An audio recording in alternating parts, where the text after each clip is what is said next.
آج 3 نومبر ہے، ایک سیاہ دن، ایک افسوسناک دن کہ جس روز اس قوم کے عظیم لیڈر، اس قوم کی آس، اس قوم کی امید عمران خان صاحب کو قتل کرنے کی کوشش کی گئی، ان کو راستے سے ہٹانے کی کوشش کی گئی، ان کی جان لینے کی کوشش کی گئی۔ آخر کیوں؟ ان کا جرم کیا ہے؟ عمران خان کا جرم کیا ہے کہ وہ عوام کی بات کرتا ہے، قوم کی بات کرتا ہے، غریب کی بات کرتا ہے، انصاف کی بات کرتا ہے، حب الوطنی کی بات کرتا ہے، ناموس رسالت کی بات کرتا ہے۔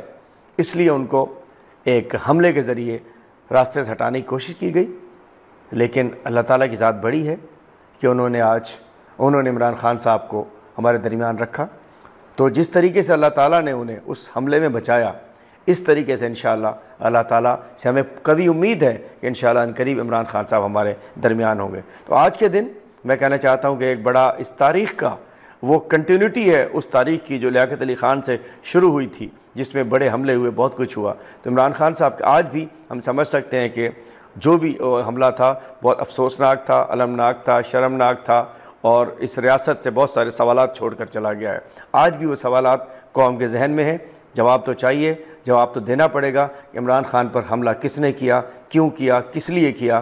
کیا عمران خان جو قوم کی ترجمانی کرتے ہیں، قوم کی رہنمائی کرتے ہیں، قوم کی بات کرتے ہیں، عوام کی بات کرتے ہیں، غریب کی بات کرتے ہیں، انصاف کی بات کرتے ہیں، حب الوطنی کی بات کرتے ہیں، ناموس رسالت کی بات کرتے ہیں، کیا یہ جرائم ہیں عمران خان کے؟